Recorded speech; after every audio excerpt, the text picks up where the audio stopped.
Mesdames et messieurs, bienvenue à Laval et compagnie. Mon nom est Éric Rémy. Et moi, Amélie Paul. Connaissez-vous le club de ski de fond, le Coureur des Boisés? Il vous offre plus de 25 km de pistes de ski de fond entretenues et sécuritaires ici même à Laval. On vous fera également découvrir un restaurant de Saint-Vincent-de-Paul qui mêle les produits du terroir avec une cuisine savoureusement internationale. En 2016, Laval sera l'hôte de la Conférence canadienne des forêts urbaines et vous découvrirez pourquoi et comment cette conférence viendra ici à Laval. Mario Pelchat était de passage à la salle André Mathieu. Notre caméra y était aussi. Savez-vous jusqu'où vont vos droits et libertés? On en discutera avec notre avocat en résidence. On parlera également de famille monoparentale, de famille recomposée, d'alphabétisation et d'intégration socio-professionnelle de gens fragilisés. L'édition de la semaine du 15 février 2015 de votre magazine Laval et compagnie débute à l'instant.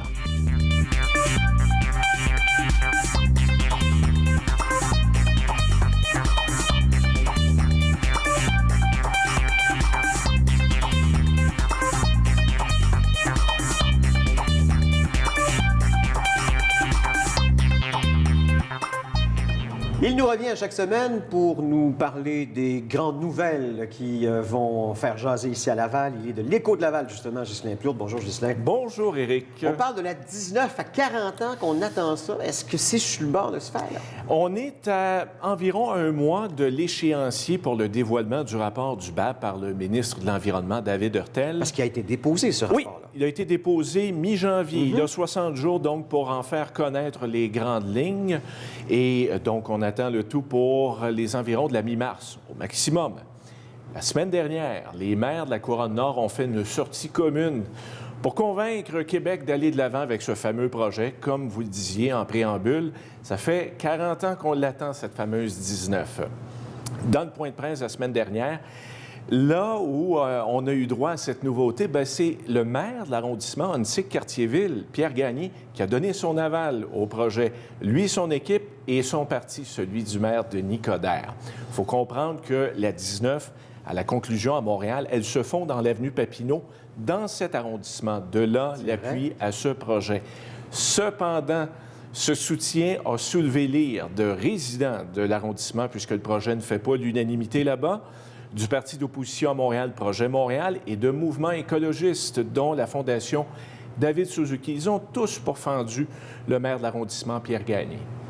Il y avait quoi, 3200 signatures contre, justement... tout près de 4000 au moment où l'on se parle. Et donc, on devrait savoir si la 19 deviendra un boulevard urbain ou un projet d'autoroute d'ici la mi-mars. OK. Il y a Laval qui va légiférer sur la cigarette électronique. Plusieurs villes le font. Oui, comme à l'instar de plusieurs municipalités. Oui. Certains arrondissements dans Montréal. Ah, OK. Mais la ville-centre, en tant que telle, ne l'a pas fait encore.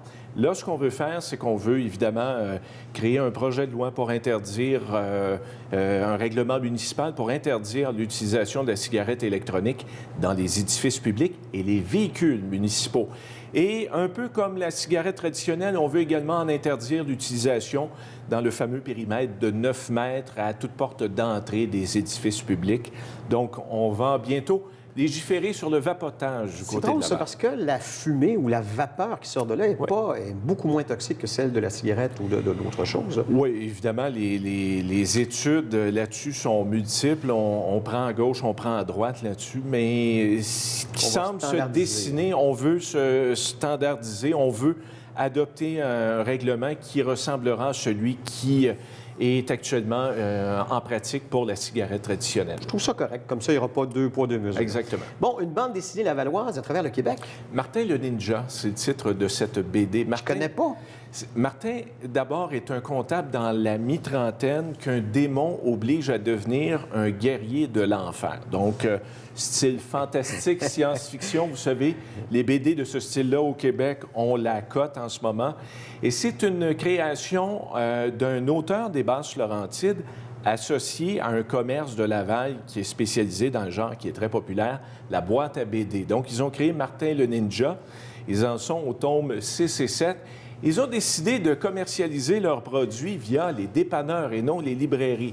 Ils ont dit, le nombre d'usagers qu'on a dans les dépanneurs, et ça va accrocher les gens. Ça fonctionne? De courtes histoires, depuis peu, on les retrouve dans 500 dépanneurs pas seulement du Québec, mais également du Nouveau-Brunswick grâce à un partenariat avec un distributeur bien connu, Messagerie Dynamique.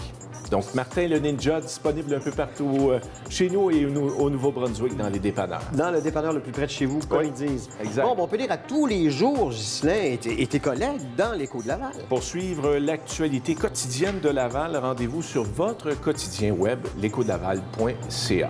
À la semaine prochaine, Ghislain. Bonne semaine. Merci. Au revoir.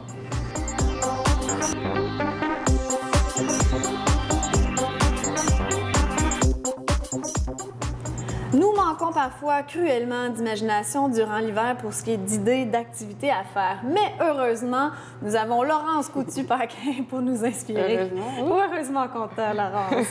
Donc aujourd'hui, tu nous parles du coureur des Boisés. Ouais. C'est un sentier de ski de fond à Ouais, Laval un sentier de ski que de je fond. connaissais pas du tout. Non, puis moi non plus. C'est pour ça que je pense que c'est intéressant de vous en parler parce qu'on ne sait pas nécessairement quoi faire durant l'hiver. C'est sûr, oui, il y a les patinoires et tout, mais de faire du ski de fond, c'est une bonne manière aussi de faire du sport, de profiter avec la famille, les amis. Ça garde en forme, ça fait prendre l'air. Ah oui, ça garde en forme, ça c'est sûr et certain.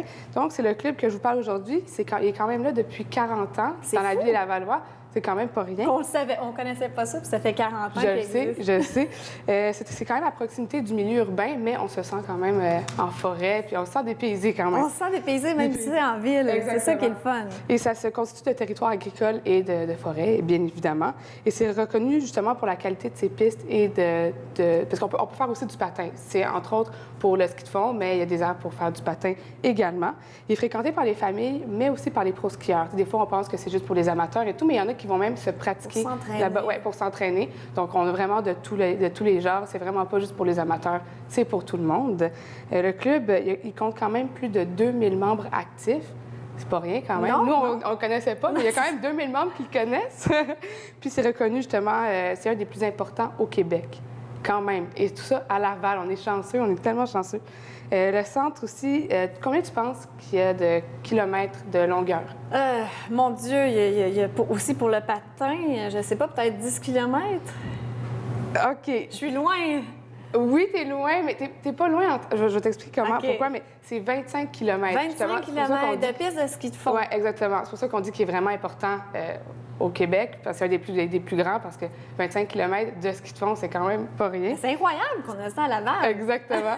Et il y a 5 parcours différents. Donc, c'est pas un parcours que tu fais non-stop, c'est vraiment 5 parcours différents qui varient de 3,8 à 11,2 km. Et il y en a un particulièrement qui fait plus de 8,2 km. Donc, tu peux en faire comme en continu, sans changer de piste, pour 8,2 km. Est-ce qu'il y a des petits endroits à travers de ça pour se reposer? Bien oui, évidemment, mais la plupart du temps, c'est vraiment juste comme du ski de fond. C'est sûr qu'il y a des aires pour arrêter parce que bon, il y en a qui ne sont pas familiers avec le coin aussi. Des puis fois, c'est pas évident c'est de pas faire évident non un 10 km d'un coup. Exactement.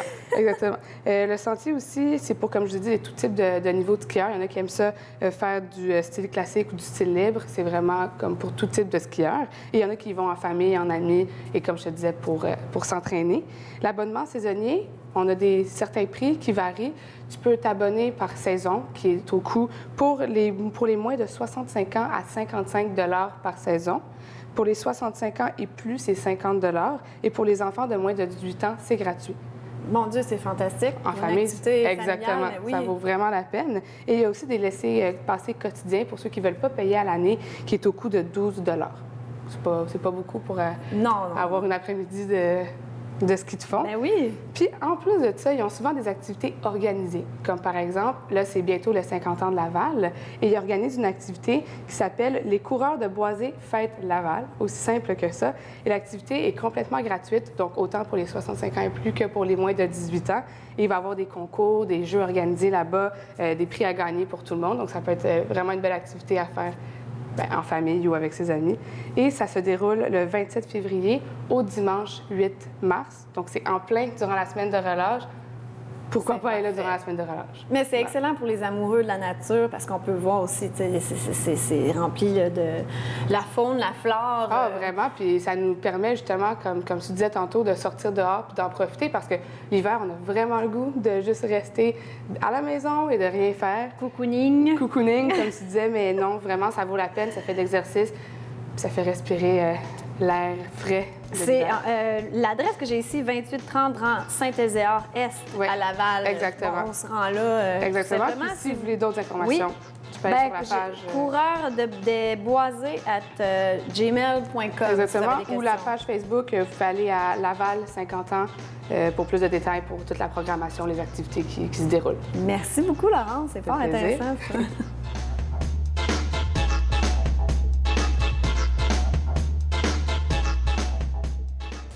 Donc aujourd'hui, pour les trouvailles à Laval, nous sommes au resto-boutique Démentiel avec Madame copropriétaire, Madame Sophie Lapointe. Bonjour. Bonjour Véronique, bienvenue Mais- chez Démentiel. Bien, merci beaucoup. Merci de nous recevoir ici. C'est une ambiance merveilleuse et très chaleureuse ici. Vous trouvez? Ah oui, ben oui.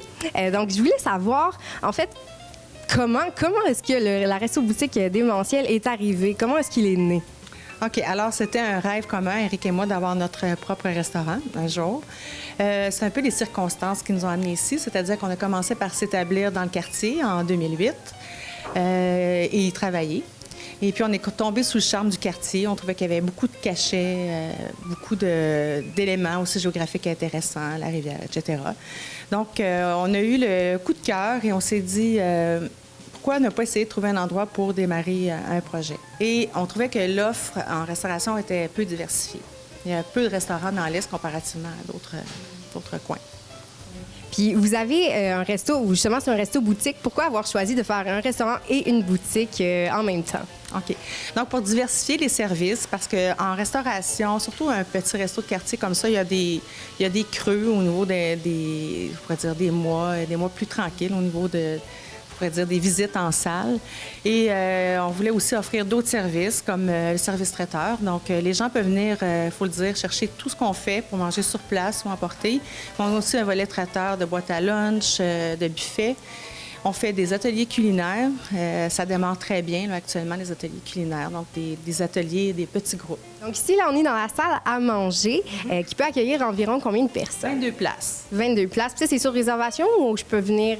Bien, je dirais que le soir, surtout pour les soirs comme la Saint-Valentin, tout ça, c'est préférable de réserver, mais c'est pas une obligation. Donc, on est ouvert du mardi au samedi inclusivement, les midis et les soirs. Les dimanches, lundis, on les réserve sur réservation, justement pour se laisser un petit tampon, là. L'été, on ouvre par contre le jour, le dimanche. Donc, on va aller voir le côté boutique de votre restaurant. voir ça? Merveilleux. Notre petite boutique. Donc, si je comprends bien, c'est vraiment des produits lavallois. Bien, c'est des produits du Québec, mais on insiste, comment je pourrais dire, on met plus de l'avant les produits lavallois. D'accord. Laval est un agropole, donc déjà, il y a une très belle offre. Des produits artisanaux. Pour en nommer quelques-uns, Lavallois, il y a la marmite du terroir, on a les chocolats raffins, les cafés Aga, café d'excellente qualité. Soins Essence, qui sont des produits 100% naturels pour le corps. Donc, déodorants, savon, une super belle qualité. La fromagerie du Vieux-Saint-François, là, qu'on ne peut pas voir en boutique, parce qu'évidemment, c'est des produits périssables, mais qui sont omniprésents sur notre menu. Au niveau des produits du Québec, la Maison du gibier, pour tout ce qui est gibier. Et on a un petit artisan qu'on chérit au niveau de la truite fumée. C'est un ami à nous, Patrick Thibodeau, qui fait une truite fumée à chaud qui est exceptionnelle. Et là, vous me parlez d'Éric, là. Éric, bon, est-ce qu'on peut aller le voir, ça, Éric, en cuisine? En cuisine, il sait faire. On va aller voir qu'est-ce qu'il fait. Bonjour. Bonjour, Ça va bien? ça va bien, merci. Bienvenue chez Démentiel. Bien, merci. Donc, on va se rapprocher. On va voir votre lieu de travail. Oui, ma petite cuisine. Donc, quel type de nourriture vous servez ici, chez Démentiel? OK, nous, on fait une cuisine québécoise, gastronomie québécoise, en fait, qui est inspirée de nos valeurs culinaires traditionnelles et puis des nouvelles tendances, ainsi que, en fait, c'est vraiment la nourriture authentique qu'on fait. Si on fait, disons, des plats internationaux ou québécois, on essaie d'être le plus authentique possible à la recette originale. Puis, en même temps, je mets toujours mon petit grain de sel, ma touche, mon adaptation. Puis, il faut toujours que ce soit très bon. Donc, c'est ça qui est important. Effectivement. Avez-vous une spécialité? Oui, ici, on aime beaucoup mettre en valeur les produits du terroir, dont beaucoup les viandes de gibier, la truite fumée ou le fromage de chèvre, qui sont des produits locaux. Donc, c'est vraiment des produits de qualité qui sont, pour moi, très importants. Donc, à partir de là, c'est facile de faire un bon résultat. Effectivement. Et là, en parlant de bons résultats, il y a des bons résultats et des beaux résultats ici. Exactement. J'ai fait quelques plats ici pour titiller l'œil. Et puis, donc, on a la fameuse truite remoulade, qui est une entrée, qui est une création à nous ici, qu'on ne trouve pas ailleurs, qui est très, très appréciée de nos clients. On a aussi un fameux sandwich qui est un burger de cerf. Ben oui, avec fromage de chèvre et bacon à l'intérieur, des petites pommes de terre. La salade de chèvre aussi, qui est avec des épinards. Et puis c'est ça, des bonnes vinaigrettes maison. Tout est fait maison ici le plus possible. Et pour le dessert, qu'est-ce que vous avez préparé? J'ai préparé des tiramisu, qui sont une autre signature d'ici. C'est une petite création qui est une adaptation du tiramisu italien. Et puis on a fait notre version québécoise aux framboises et chocolat. Et c'est vraiment inspiré du dessert italien. Exactement, oui, c'est ça. Vu qu'on a déjà travaillé dans l'italien beaucoup, on s'est amusé en masse dans ça. Et puis là, ben, le tiramisu, c'est tellement bon, le tiramisu. On a inventé le tiramisu pour Québec. Donc, c'est ça. C'est un petit clin d'œil là, à nos belles framboises si bonnes à manger. C'est le moment pour moi de goûter à vos merveilleux plats. Je remarque, en fait, j'ai envie de goûter au burger ici, mais je remarque que le pain il est différent. C'est pas le pain d'habitude que ce que je mange dans mes hamburgers classiques. Non, on aime ça faire différent des autres, nous. Alors, on utilise un pain berbère. Qui est celui-là, il y a différentes sortes qu'on a ici, mais celui-là, il est au curcuma. Puis je l'aime beaucoup pour, le goût et surtout pour l'allure qu'il a. Il est tout jaune, il est vraiment appétissant. Et puis, l'appétit, ça passe par les yeux aussi en premier. Donc, je vous souhaite bon appétit. Bien, merci. Oui, je vais en profiter. Donc, moi, pendant que je vais déguster, je vais inviter les gens à la maison à aller voir votre site Internet, ledémentiel.ca, si je ne me trompe pas. Oui, pour faire des réservations et pour venir profiter de l'ambiance et des merveilleux repas et des produits québécois et lavallois. Donc, moi, je me lance.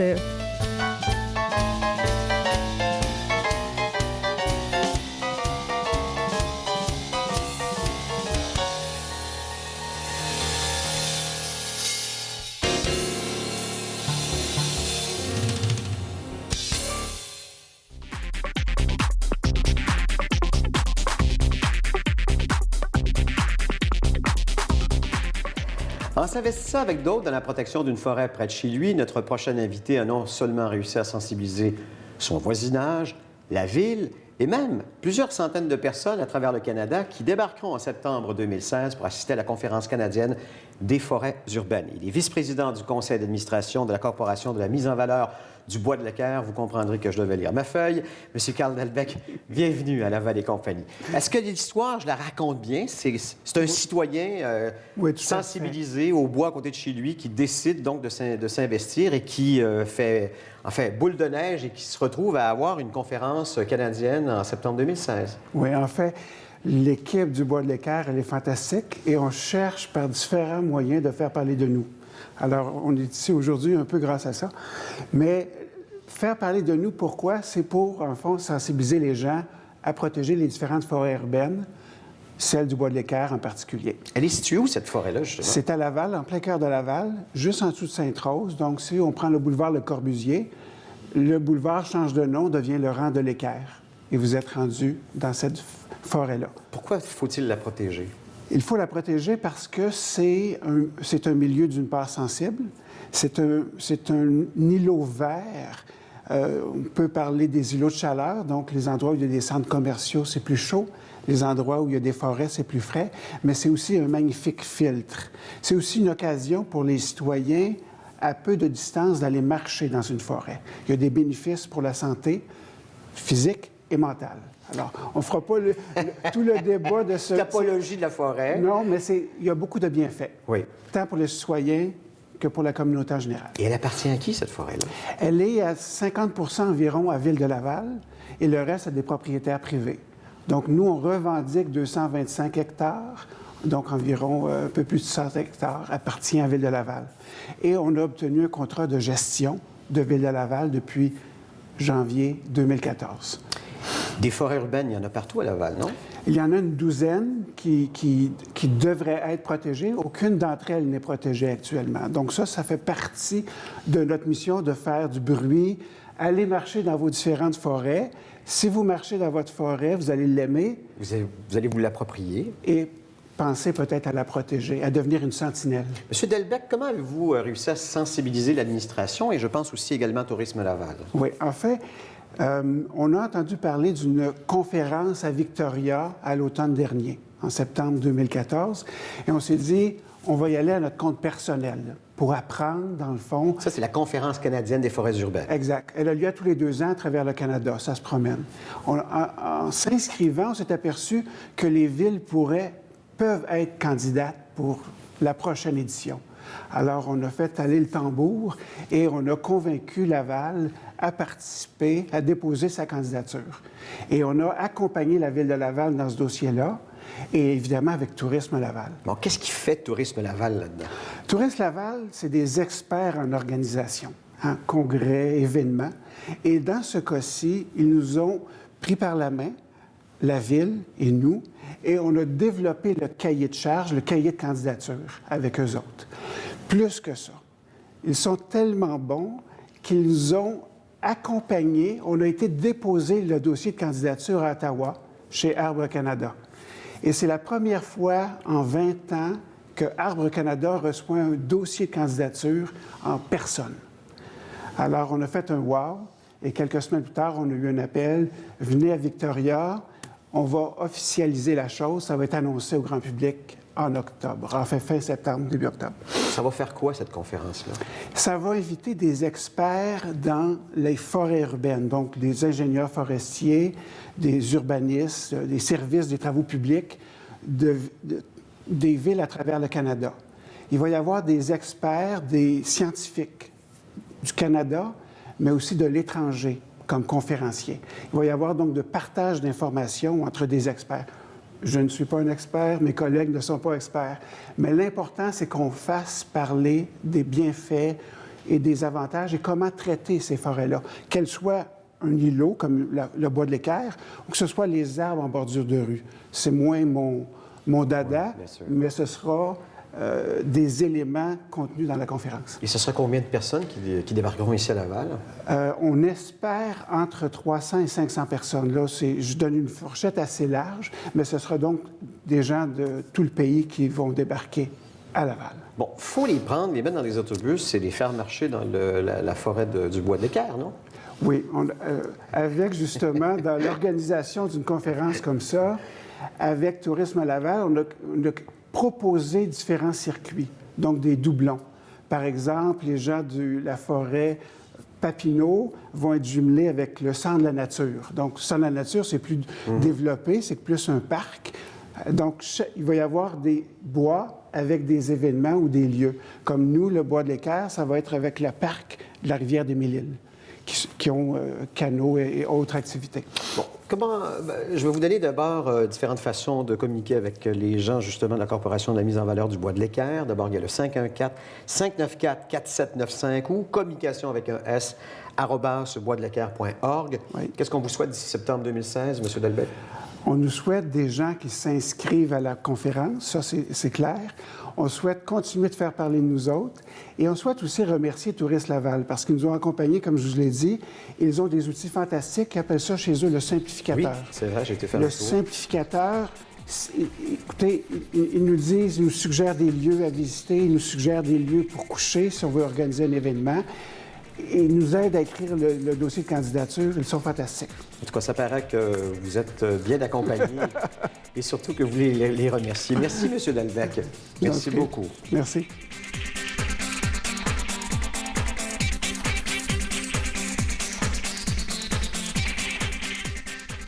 Un homme qui vous ressemble, c'est le nom de la tournée du nouveau spectacle de Mario Pelcha. Et on est ici ce soir à la salle André-Mathieu pour le lancement médiatique. Et on va aller le rencontrer en coulisses. On est chanceux de t'avoir à Laval. C'est la première ce soir, mais c'est pas la vraie première parce que dans le fond, tu as commencé dans ton secteur. En fait, c'est la première médiatique. Oui. C'est le premier soir où, devant toute l'industrie ou les médias, je vais présenter le spectacle, mais c'est sûr qu'on l'a un peu rodé quelques soirs avant. On est allé dans ma région natale. C'est toujours là, d'ailleurs, que j'ai envie de casser mon show à chaque fois. Ça n'a pas toujours été le cas, mais depuis 2 ou 3 ans, je vais toujours dans ma région pour pour démarrer le spectacle. Parce que je trouve qu'il y a quelque chose de rassurant là-dedans. C'est toujours énervant de faire un nouveau show. On se demande toujours si c'est correct, si ça va plaire, si on a fait le bon choix de chanson, si la mise en scène va plaire et tout. Et on est toujours excessivement nerveux.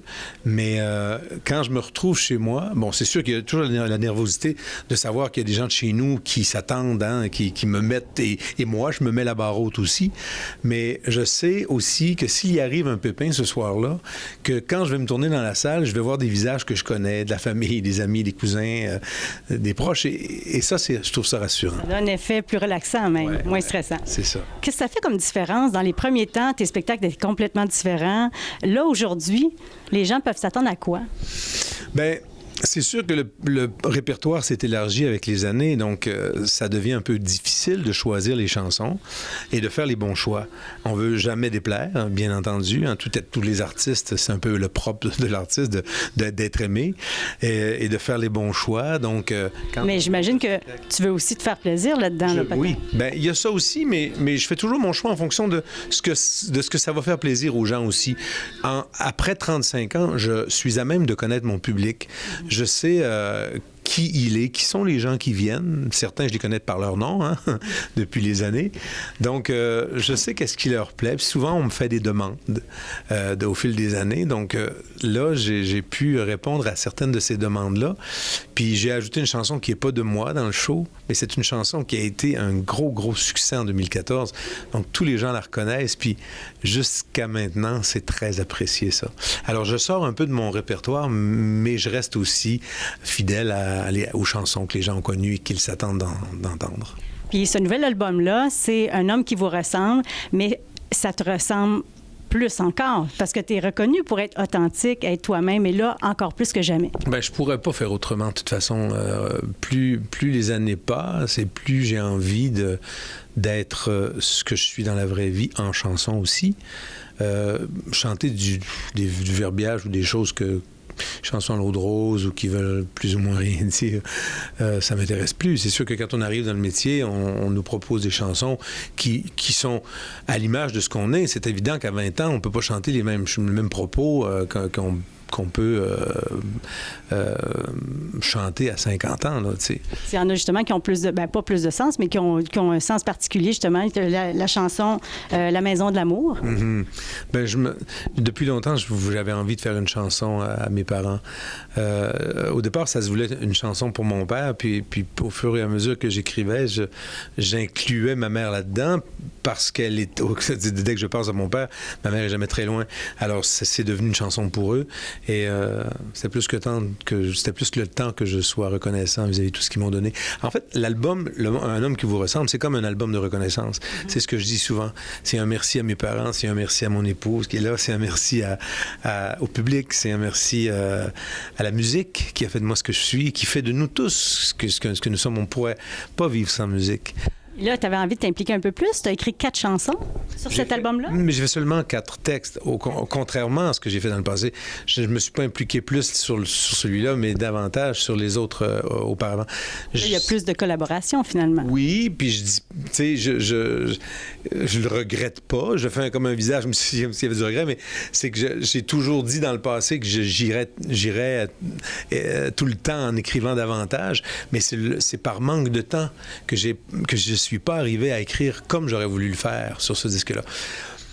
Parce que je suis pris par toutes sortes de projets que je mets de l'avant, des carrières des autres, le vignoble, l'été qui me prend beaucoup de temps. Mm-hmm. Donc, mais aujourd'hui, avec les années de métier, j'ai le privilège aussi d'avoir de belles chansons. On m'offre des superbes chansons par des auteurs-compositeurs. Là, et ça arrive sans même que je le demande, bien souvent. Alors, je vois ça comme des cadeaux, puis je les accepte. Bien, en tout cas, on est content de te revoir. On va aller voir le spectacle, mais en souhaitant qu'une prochaine fois, qu'on puisse te voir directement sur ton vignoble. Oui. Peut-être que ce serait notre vie directement là-bas. Qui sait, tu feras peut-être une petite performance en même temps qu'on prend un petit verre de vin. C'est pas impossible. Il n'y a rien d'impossible. Mais merci, bonne soirée. Merci d'être là.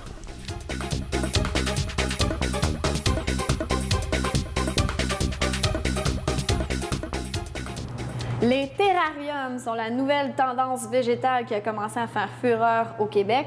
C'est simple à réaliser, décoratif et peu d'entretien. Et pour en jaser avec moi, on reçoit Louise Arcand-Dessert, Sylvain Cléroux. Salut Louise. Allô, allô. Je suis peut-être pas très tendance en matière végétale, mais moi, j'avais jamais entendu parler de ça. C'est quoi un terrarium? Un terrarium, c'est assez simple. C'est un mini-jardin sous verre où on va créer là, un microsystème. Les plantes vont faire de l'humidité puis ils vont s'autosuffire naturellement. Alors, ça va être très peu d'entretien. Très peu d'entretien, et ça reste beau longtemps. Oui, puis c'est vraiment décoratif puis c'est vraiment le fun parce qu'on peut le créer en famille. Alors, c'est vraiment très le fun. Il faut juste choisir le bon contenant et les bonnes plantes. Oui, c'est ça, le contenant. Comment on fait le choix du contenant et où on peut se le procurer? D'accord. Bien, dans le fond, c'est un contenant de verre. On pourrait même prendre un pot maçon, des pots qu'on a à la maison sans problème. Sinon, c'est d'utiliser un pot là, qui a quand même une fermeture, soit avec un couvert ou qui est rond pour que l'humidité puisse rester à l'intérieur du contenant. Ensuite, on a des étapes à suivre pour vraiment réaliser nos petits jardins. Et c'est quoi les étapes? C'est soit qu'on peut acheter des terreaux vraiment avec tous les accessoires à l'intérieur. J'ai ici fait faire que vraiment un nouveau terreau pour les terrariums, c'est-à-dire que de la petite roche décorative, la terre et la mousse. Parce que c'est important, il faut mettre vraiment, au début, mettre vraiment de la petite roche. Ensuite, on va mettre soit un petit géotextile. Toujours la roche? Bien, c'est important, la roche, parce que c'est ça qui va faire... Je vois qu'il n'y en a pas... Bien, celui-là, il n'est pas créé. Dans le fond, c'est juste un pot que j'ai mis à l'intérieur. Okay. Ceux-là sont vraiment plantés dans la terre. Alors, c'est important de mettre de la roche parce que c'est ça qui va faire le drainage. Sinon, ça va pourrir dans le fond, puis il va y avoir des odeurs. Et aussi, les plantes vont mourir parce que les racines vont être dans l'eau. Alors, on va mettre 1 pouce à peu près, dépendant de la grosseur de notre contenant, de petites pierres. Ensuite, on va mettre un petit géotextile. Ensuite, on va mettre la terre. Puis, on peut utiliser là, des décorations là, pour agrémenter le tout ensuite et planter nos petites plantes. Et quand tu dis on rajoute un petit géotextile, c'est quoi exactement ça? Un géotextile. Un géotextile, ça pourrait être un petit screen, là, je ne sais pas le mot français, comment on pourrait dire ça. Ou vraiment, là, c'est pour protéger la terre, pour pas qu'elle s'en aille dans la roche. C'est vraiment là, pour protéger. Alors, un géotextile, c'est un genre de petit tapis là, qu'on utilise en jardinage. Et on peut on le voit pas ensuite quand on met la terre, là, parce que c'est vraiment tout caché. Avec les roches, on peut s'amuser dans le style. On peut s'amuser. C'est des petites roches brillantes, vertes. Oui, puis on peut mettre des petits accessoires. L'important, c'est de bien choisir les plantes. On va surtout utiliser des plantes grasses pour faire des terrariums, parce que les plantes grasses, c'est des plantes avec très peu d'entretien. Ils sont pas trop grosses. On peut vraiment aller avec des textures. C'est vraiment là, user de l'imagination. Regardez, celui-ci, c'est mon petit garçon qui l'a fabriqué. Alors, ça peut être vraiment là, un petit jardin intéressant à fabriquer en famille. C'est vraiment pour tous les âges, c'est ça? C'est pour tous les âges. Faut pas avoir peur. Faut pas avoir peur et c'est très, très, très simple d'entretien. On a juste à le vaporiser 1 fois par semaine avec de l'eau et le tour est joué. Mais c'est ça, c'est des plantes spécifiques qu'il faut utiliser.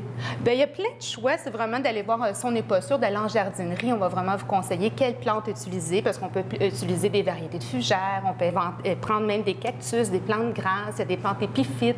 Il y a plein de végétaux qu'on peut utiliser. C'est juste de connaître un peu l'environnement puis de les choisir pour qu'ils puissent aller ensemble. Et les plantes épiphytes, c'est quoi? C'est une plante sans terre. C'est un genre de champignon qui pousse dans les pays tropiques qu'on pourrait utiliser simplement pour déposer. J'en avais pas, là, mais on pourrait simplement les déposer dans les verres. Mais c'est magnifique, ça a l'air des petits mini-aquariums. Oui, puis il y a vraiment là, toutes sortes de contenants. Ici, j'ai une petite pomme. Ici, si on peut voir, là, c'est un peu comme une ampoule. Alors, c'est vraiment là, des contenants qui sont originaux. Et comme tu disais, on peut utiliser ce qu'on a à la maison, un pot maçon, mais on peut s'en procurer au Serre Sylvain Cléroux. J'imagine que vous vendez tout le kit nécessaire. On a des aquariums, on ne sait plus quoi faire avec nos aquariums. C'est vraiment des contenants intéressants où on peut avoir là, vraiment de l'espace pour créer des beaux jardins. Bien, merci beaucoup, Louise. C'est une belle activité à faire en famille, c'est vrai, puis ça fait un beau cadeau à offrir pour toutes les occasions. Tout à fait. Bien, merci.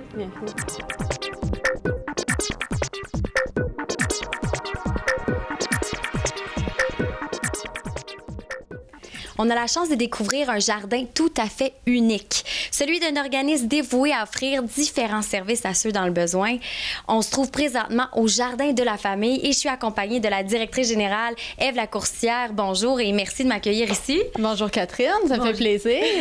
Et maintenant, on aimerait connaître le Jardin de la Famille. Quelle est sa mission? Parfait. Alors moi, je voudrais dire que je suis en poste seulement depuis le 5 janvier. Je prends la relève de Mme Janine Larchevêque, qui était la directrice générale fondatrice. Donc, ça fait 25 ans que le jardin existe. Et puis là, je vais faire de mon mieux pour vous le présenter, mais ça fait juste un mois que je suis ici.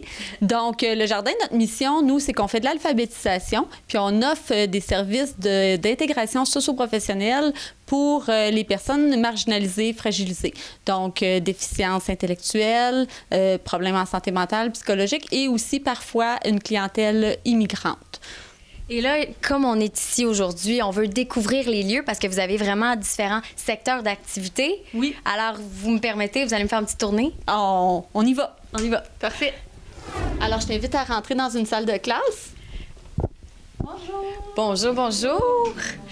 Alors, qu'est-ce que c'est ici, une salle de classe? Mais là, je vois qu'il y a beaucoup de mots. Expliquez-nous, c'est quoi exactement ici? Bien, en fait, on offre un service d'alphabétisation aux participants adultes qui ont 18 ans et plus. Et ce département en question, justement, là-dessus, on applique des approches qui sont très dynamiques, mais qui sont surtout fonctionnelles, qui s'appliquent sur la vie quotidienne. Puis, en fait, ça leur permet justement d'acquérir un chemin moins sinueux vers l'autonomie. Vous êtes aussi prof, mais là, on parlait d'alphabétisation et maintenant francisation. Dites-nous un peu, c'est quoi? La francisation, c'est des cours qu'on donne aux nouveaux arrivants en leur donnant les acquis de base qu'on a besoin quand on arrive au Québec. Par exemple, comment avoir une conversation à l'épicerie, comment comparer les prix, demander, par exemple, au restaurant, qu'est-ce qu'il y a sur le menu, combien ça coûte, c'est quoi le plat du jour. Une autre découverte qui s'en vient? On te suit. Il y a Denise qui est ici depuis plus de 20 ans et puis Radmila qui est à la couture. Alors, on a Denise. Denise, bonjour.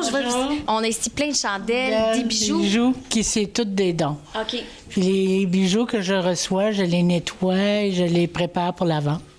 Qu'est-ce que vous préparez? Alors, vous préparez des chandelles. Dites-moi un peu ce que vous avez. Je les réenveloppe dans du papier cellophane, puis je les mets des beaux rubans, puis je les frise. Et sinon, vous avez aussi des bijoux. Est-ce que vous confectionnez les bijoux? Oui, oui. Moi, je colle le crochet dessus.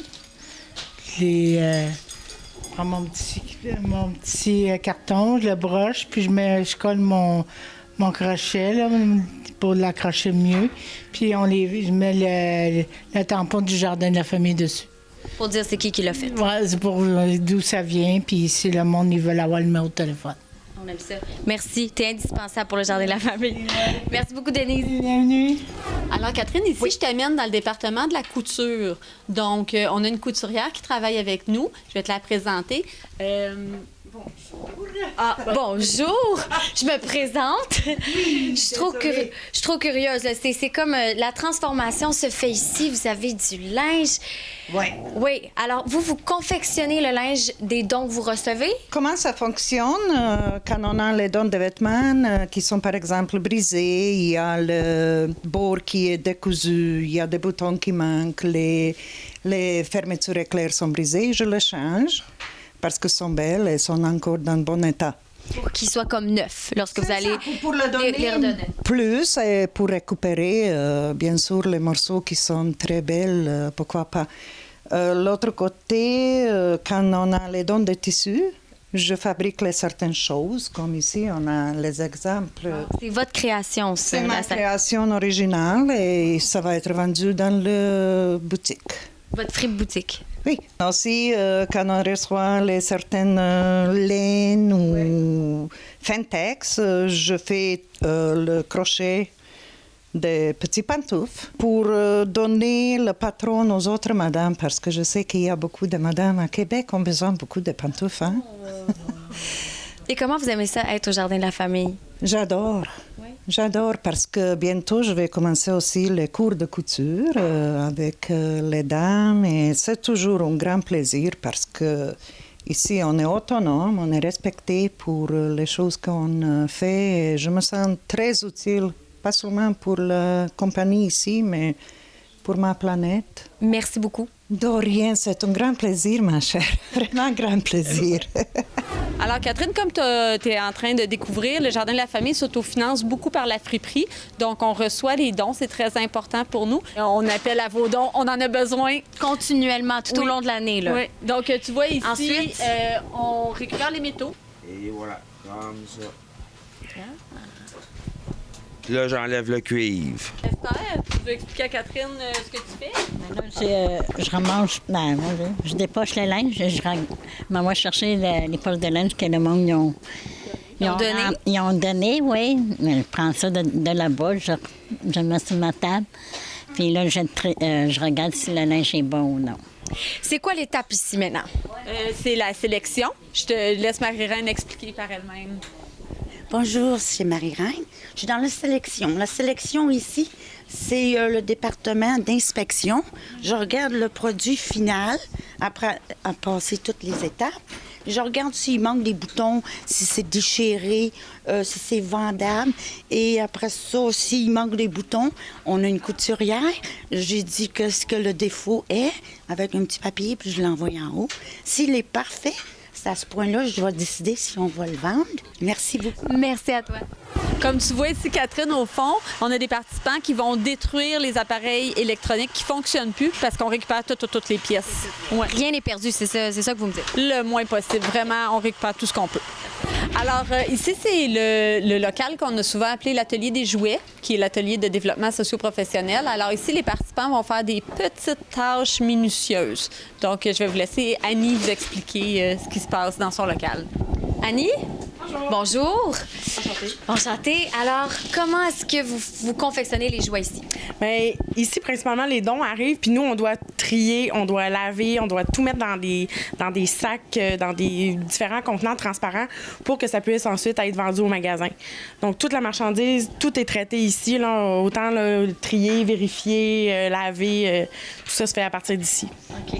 Donc, il faut tout redéfaire pour refaire le même jouet ou? C'est que souvent, la marchandise arrive en vrac. Donc, dans le même sac, on peut avoir des morceaux de Monsieur Patate, des outils, des toutous, des Barbies. Donc, nous, on doit vraiment là, tous les trier là, pour ensuite pouvoir les revendre au magasin. Merci beaucoup. Et merci. Alors, ici, on est dans la friperie. Donc, c'est comme le point final là, des dons, là, après toute la transformation que vous avez vue en bas. Et puis, à la caisse, en ce moment, on a Cathy. Bonjour. Bonjour. Ça fait combien de temps que tu es au Jardin de la Famille? 8 ans. 8 ans. Oui. Et toi, qu'est-ce que tu fais? Je suis caissière, un petit peu de tout. Oui. C'est un petit peu partout, dans le jardin. Merci beaucoup. Ça fait plaisir. Donc, c'est ici qu'on retrouve les trésors et tout. Ah oui, vraiment, vraiment. Puis ça nous permet de financer une partie de nos activités. Les autres activités sont financées par des demandes de subventions qu'on va chercher à droite à gauche. Comme vous avez remarqué, dans le fond, c'est que toutes les étapes, que ce soit la réception, la sélection, le magasin, ce sont des plateaux de travail où on décortique les tâches pour que nos participants soient capables de faire des choses à leur mesure et tranquillement, pas vite, améliorer leurs compétences, leurs aptitudes pour éventuellement pouvoir se trouver un emploi. Donc, en principe, dans notre mission, ici, c'est un transit. C'est un trampoline pour un emploi futur pour nos participants. Bien, merci beaucoup. Si jamais on veut avoir plus d'informations, détails, on peut aller sur votre site Internet. Oui, www.jardindelafamille.com. Et puis, si vous voulez venir ici en personne, porter des dons ou trouver un trésor, 3867 boulevard Sainte-Rose à Fabreville. Et c'est vrai, il y a vraiment des trésors. On a de tout. C'est impressionnant. Merci beaucoup pour la tournée. Merci de m'avoir accueilli chez vous. C'était un plaisir. Et je pense que je suis contente parce que je vais repartir avec le beau petit coussin. Ah oui, c'est vrai. Ouais. Donc, c'est un plaisir partagé. Merci d'avoir pris le temps de venir découvrir notre ressource. À la prochaine.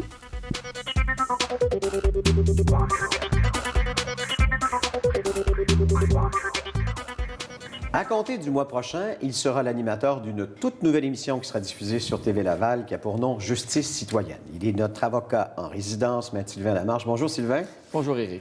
On va parler aujourd'hui des droits de la personne en matière d'emploi. Est-ce qu'il y a amélioration ou détérioration dans ce domaine?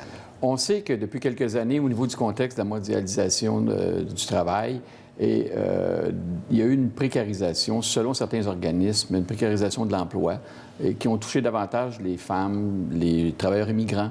Et il y a plusieurs organismes qui, présentement, surveillent une érosion des droits fondamentaux, du respect des droits fondamentaux en matière d'emploi.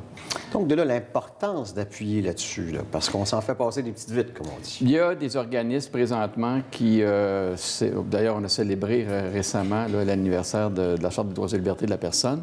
Donc, il y a des organismes qui ont produit des études sur le respect des droits fondamentaux en matière d'emploi. Et on a 3 grandes lois au Québec là, qui s'appliquent au niveau du respect des droits fondamentaux. On a la Charte canadienne, la Charte des droits et libertés de la personne, et on a aussi certains articles du Code civil du Québec là, qui respectent et qui s'appliquent au niveau du respect des droits fondamentaux. Ensuite, si moi je suis congédié et que j'ai l'impression d'avoir été injustement congédié, comment je fais pour savoir si mes droits ont été brimés?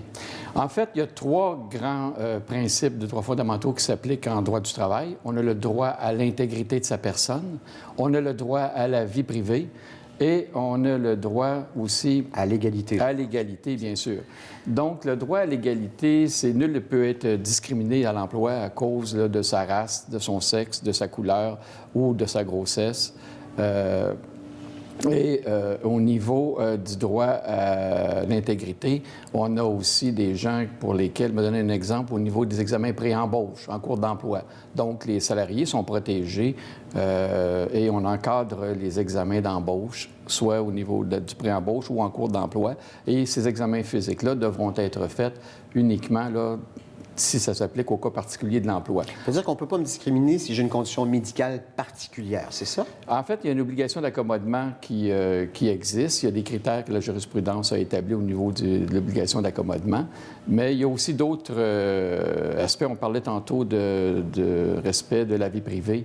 Il y a au niveau de la surveillance. Surveillance vidéo, capter les enregistrements téléphoniques au personnel. Donc, tous ces droits fondamentaux-là qui sont protégés et qui s'appliquent particulièrement en matière d'emploi, les tribunaux tels que la Commission des relations de travail, le tribunal administratif ou même les cours supérieures auront comme mission de surveiller si les droits fondamentaux ont été respectés. Si je sens qu'on m'a bloqué l'embauche à un poste dans lequel j'étais qualifié, et que j'ai l'impression que ça passe par une surveillance de ma vie privée à travers ma page Facebook, par exemple. Est-ce que je peux invoquer qu'on a brimé mes droits à ce moment-là? Il y a effectivement la Commission des droits et libertés de la personne a comme mission, finalement, de surveiller si les droits et libertés sont appliqués. Et il y a des recours qui existent. On aura, lors de l'émission, justement, une personne d'un organisme dont la mission est vouée au respect des droits et libertés, qui va venir nous expliquer le caractère particulier et les recours qui existent, soit à la Commission des normes du travail ou à la Commission des droits et libertés de la personne. J'ai l'impression que c'est difficile d'identifier les causes qui nous ont empêchés d'être embauchés et que c'est peut-être mieux de faire appel à un professionnel, justement, dans ce temps-là, donc? Je pense que les informations existent présentement sur différents canaux, sites Internet, et les gens devraient être toujours informés sur leurs droits fondamentaux en matière d'emploi. Et présentement, je pense qu'il faut être vigilant et se rappeler toujours que ces recours-là existent. Je vais inviter les gens à soumettre leurs questions. Si vous avez un cas particulier, justement, dans ce domaine, vous pouvez communiquer, et ça va être gratuit, c'est rare un avocat gratuit. Alors profitez-en, vous allez pouvoir donc soumettre vos cas aux questions à Maître Sylvain Lamarche. Tout ça dans le cadre de son émission qui a pour nom Justice citoyenne. Donc, Justice citoyenne, @tvrl.ca. Vous allez analyser les cas et ensuite en discuter dans le cadre justement de votre émission. On va discuter aussi là, de l'application de tous les jours, comment les lois finalement s'appliquent au niveau des droits fondamentaux, avec un invité spécial qui va nous critiquer aussi et voir à promouvoir finalement là, les droits fondamentaux en matière d'emploi. Et plus on est informé, plus on est protégé. Oui, et on sauvegarde en même temps l'aspect particulier de nos chartes et nos droits fondamentaux. Merci Sylvain, on se donne rendez-vous la semaine prochaine. Merci beaucoup. C'était Maître Sylvain Lamarche.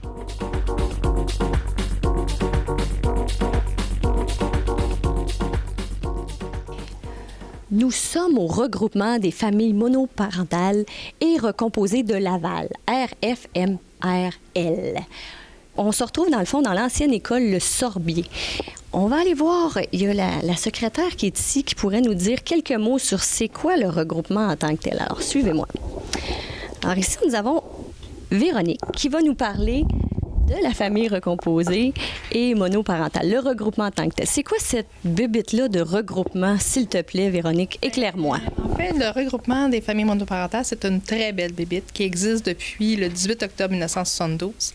Attends une minute, ça, c'est 40 ans. 40 ans. Ça fait longtemps qu'on se sépare puis qu'on se recompose. Là. C'est quelque chose quand même, 40 ans. Là. 42 ans. Même pas. 42 ans, pardon. Alors, explique-nous.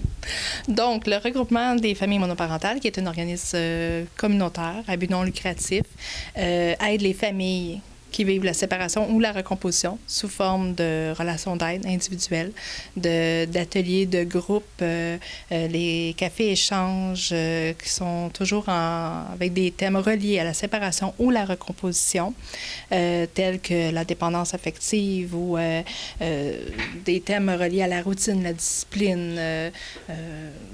Autant pour les adultes que pour les enfants? Bien, en fait, les cafés-échanges, c'est seulement pour les adultes, mais je veux dire, ça va être des thèmes qui vont toucher les parents qui ont des enfants, ou même s'ils n'ont pas d'enfants. C'est ouvert, c'est mix, c'est hommes et femmes. Supposons que moi, là, j'arrive ici, j'ai besoin d'un soutien ou j'aurais besoin de parler des trucs qui m'arrivent dans ma vie en tant qu'adulte. Est-ce que toi, tu peux répondre à mes questions? Oui, moi, je peux répondre à vos questions. Donc, c'est sûr que, par exemple, on va référer aux intervenantes qui, les autres, sont outillés pour faire la relation d'aide. On a des intervenantes qui sont là pour autant les enfants que les adultes. Oui. On en a une qui travaille le volet adulte et il y en a une qui travaille le volet famille, enfance, jeunesse. En tant qu'adulte, là, c'est qui l'intervenante que je dois aller voir pour qu'elle puisse me... En tant qu'adulte, on a une de nos intervenantes, Parise Thibault, qui est là pour le secteur adulte. Je vais vous la présenter. Bonjour Paris, ça va bien? Oui, ça va bien. Oui, alors aujourd'hui, on voulait avoir de l'information sur ce que vous offrez comme service, vous, pour l'organisme. Est-ce que vous pouvez nous détailler ça en quelques minutes? En fait, moi, je suis intervenante, donc je m'occupe de recevoir les gens qui vivent la séparation, le divorce, qui ont besoin d'aide pour se réorganiser, pour être guidés au niveau de la séparation ou de la recomposition familiale aussi.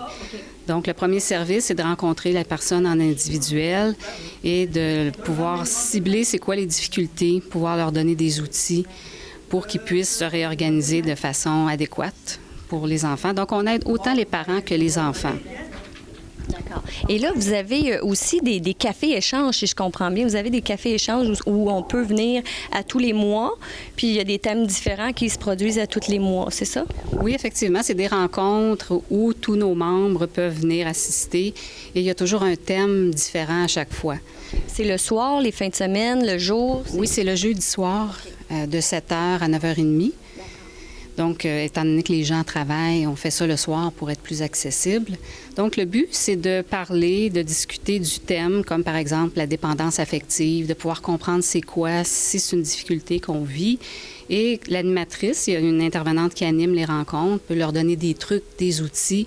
Mais le but, c'est surtout pour se rencontrer, en parler, puis trouver une façon là, de s'en sortir avec ce thème-là. Donc, vous offrez pas des conférences, mais vous offrez des services à l'individuel, mais aussi en groupe pour qu'on puisse discuter. En groupe, vous avez les cafés-échanges, mais vous avez aussi toutes les activités qui sont reliées aux fêtes en tant que telles, comme soit la Saint-Valentin qui vient de passer, ou prochainement, vous avez une cabane à sucre, c'est ça? Oui, effectivement. C'est sûr que la cabane à sucre, quand ça coûte cher, c'est pas très accessible pour les familles, surtout quand on est monoparental. C'est des gros frais, mais c'est tellement le fun, c'est tellement populaire au Québec, donc on offre la possibilité de pouvoir venir à peu de frais. On défraie une partie du billet. Donc, pour un petit coût, les familles peuvent venir se réunir tout ensemble, venir avec nous à la cabane à sucre, venir s'amuser, se rencontrer. On fait ça chaque année. Oh, ça, c'est intéressant. Puis le volet enfant, c'est toi qui s'occupe de ça? Non, j'ai ma collègue qui est intervenante en psychoéducation qui s'occupe des enfants. Alors, si ça te fait rien, on va aller voir ta collègue qui s'appelle? Valérie. D'accord. Alors, on s'en va voir Valérie. Je me retrouve maintenant avec Valérie qui s'occupe surtout du volet enfant, des activités qu'on donne aux enfants de 3 à 12 ans. Alors, Valérie, pourrais-tu nous dire en gros quelles activités tu offres, mettons, aux 3-5 ans? Les 3-5 ans, en fait, ce qu'on a, c'est un nouveau groupe parents-enfants. Donc, on travaille la problématique du lien d'attachement post-séparation. On a remarqué dans les études qu'après la séparation des parents, il y a une diminution au niveau de la qualité du lien parent-enfant. Donc, cet atelier-là sert justement par le jeu à travailler le lien d'attachement parent-enfant, à parler de la séparation, de la réadaptation dans le quotidien. C'est intéressant. Puis pour les 6 ans et plus, mettons, qu'est-ce que tu as à nous offrir? Pour les 6 ans et plus, on a différentes activités. On a un groupe qui s'appelle le Samedi de m'en sortir. Donc, les enfants se retrouvent ensemble et on parle de la séparation, de la nouvelle réalité, des émotions qu'ils vivent par rapport à ça, de la culpabilité, la colère, la tristesse. On a aussi une rencontre avec les mamans, une rencontre avec les papas à l'intérieur de l'atelier. Et l'été, on offre aussi le camp de jour sur l'estime de soi, qui est une problématique qui est affectée suite à une séparation parentale. Les enfants, parce qu'ils vivent la culpabilité en lien avec la rupture de leurs parents, il y a une diminution de l'estime de soi. Donc, on va aller travailler ça avec les enfants.